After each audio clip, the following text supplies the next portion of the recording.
Right, let's get up to the Skype wall. We ask you to give us a call, 0207 291 0868. One young man who's done that is Sean. He's a Liverpool fan and he's with us now. Sean, a very good evening to you.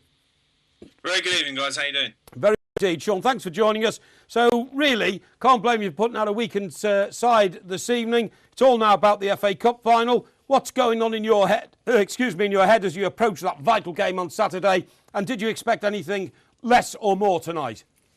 I'm not really sure what I expected tonight, but the word malaise was already mentioned, and watching the game was... Malaise is the perfect word for it. It was woeful.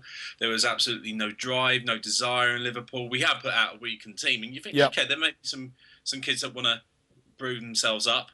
I'm hoping that this will have absolutely nothing to do with Saturday's game. And as we know, it's a cup game, it's a cup final, it's Wembley. It's going to be completely different as Liverpool have been all season when it comes to the cup games. Yeah.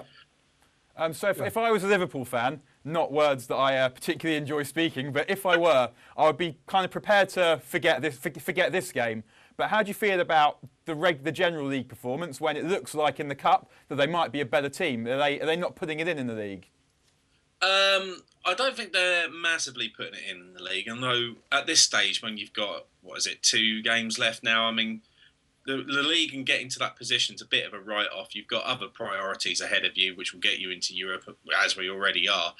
I mean, the only thing that's disappointing is what position. But we're at the stage of the season, so you can't help that. You've got to put that down to experience of what's happened. Yep. And the team that we did put out the other day when Suarez got the hat-trick is going to be the team that's going to go forward into the FA Cup final. So you've got to say the players that will be playing in this game do appear to be getting some form, do appear to be gelling, do appear to be getting on the score sheet, which is, of course, all important when you've got a knockout game. Yeah, of course it is. And you were exceptional at Newcastle and won just, for the first time, I think, with clarity, appreciated the value of Suarez. Now, Sean, another issue which really involves Liverpool in a big way. What do you think about Roy Hodgson becoming the England manager when he actually left the city of Liverpool and the club Liverpool in sackcloth and ashes? It's a different situation, I think, with England compared to how he was at Liverpool. It wasn't a good time for him. There was a lot of upheaval in the club, and as a personality, he probably just wasn't the right kind of guy to manage Liverpool at the time. But the same way that we could say, no matter how much we loved the guy and how brilliant he was, Kevin Keegan might not have been the right guy at the right time to manage England. So I think, you got the parallel of good tactical excellence with Roy Hodgson, which he does.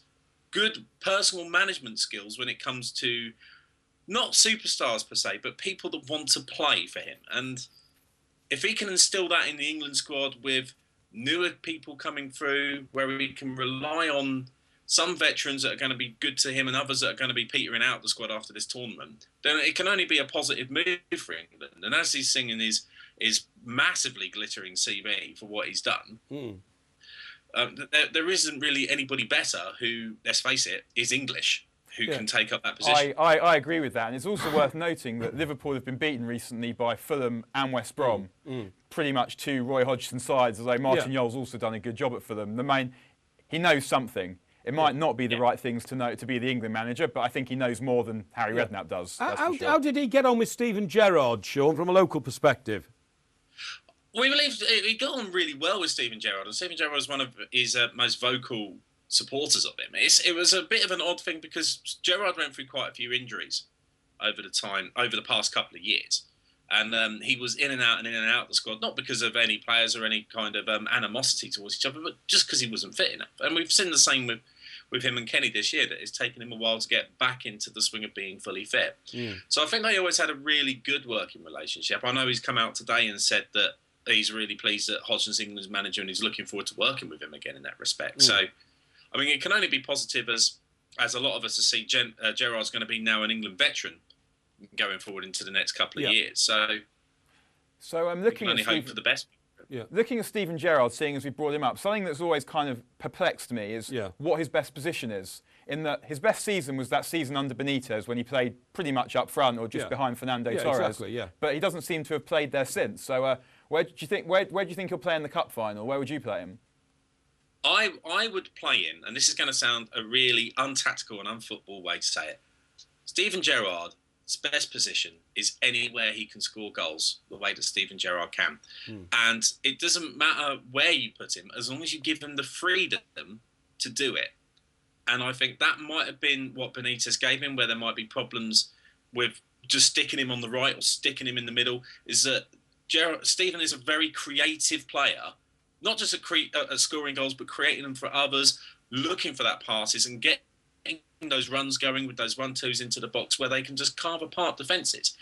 And I think Steven Gerrard's best position is literally anywhere on that pitch where you can start a move or end the move with a goal. I know it's not particularly tactical, but... No, I agree with what you're saying, but in a way what you're saying is you have to build the team around him. And as he gets... Because you need to fill in the holes, effectively. Yeah, exactly. And as he gets older, that's going to become harder, probably.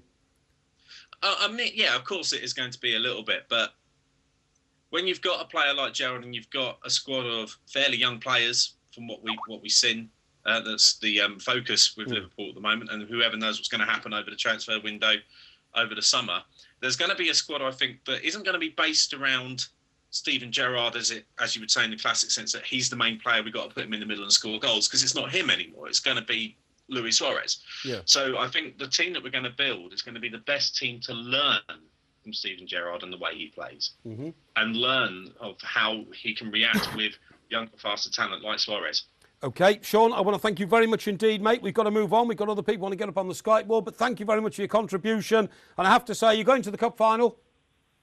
I'm not. It cost me far too much money, I'm afraid. So I'll be here with you guys, I think. Yeah, well, that's fine, mate. I mean, it's a common problem in football these days, the cost of going to big games, believe me. Anyway, listen, mate, I've got to say, through gritted teeth, because I'm an Evertonian, have a great season, have a great end to the season, and we'll talk to you again up on the Skype wall very soon.